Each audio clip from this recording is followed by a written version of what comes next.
Hello guys, welcome back to my channel. Move on to cool tone eyeshadow. So, repeat natin yung process. First, lagyan natin ng base ng ating mata. So, let me just fast forward kasi mahaba ang video. Now, ang gagamitin nating color first is this color. Spread it like mayo. Yan. Spread until up here. So, ito ang ating base. Second base, first nilight natin. Next, nilagay natin yung rose color. Pwede nating dagdagan para much better. Yan. Hanggang dito para ma-lift ang itsura ng mata mo. See?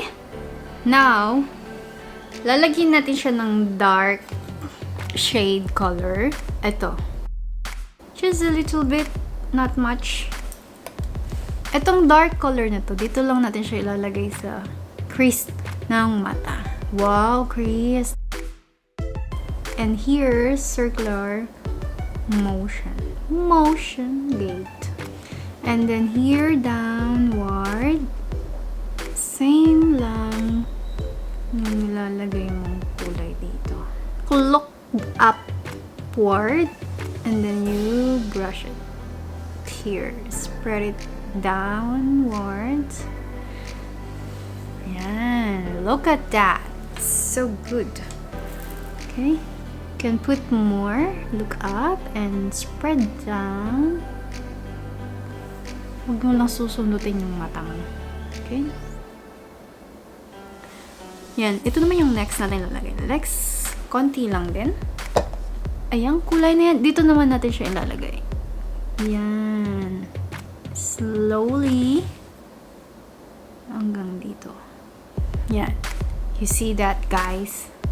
Ang susunod natin is yung kanyang glossy. Lagyan natin siya na itong glossy na ito.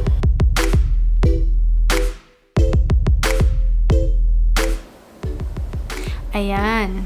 So, meron na siyang Christmas light. Charot. So, yan. Ganda, diba? Meron ka ng cool tone. Cool tone. Hindi cool to ha. Cool tone. Cool. As in C-O-O-L. Then here, konti lang ang lalagay natin. Hindi masyado. Huwag masyadong bold. Kasi nga, cool. Yan. I-brush mo na lang siya pataas. Pwede ka rin gumamit ng white, clear mascara. Yes, clear mascara nga yun. Yan. Super light lang. Kasi nga, it's cool.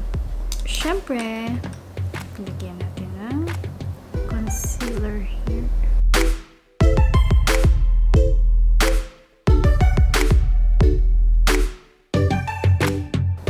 And then, brown eyeliner sa ilalim.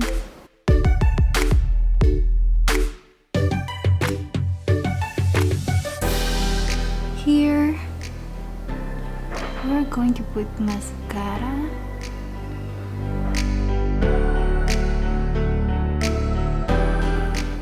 Lagyan natin ng shimmering down here. Last, ating blush on.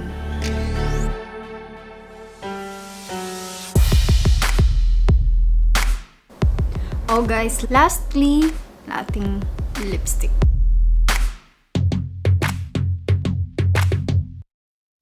And guys, here we go. Tapos na to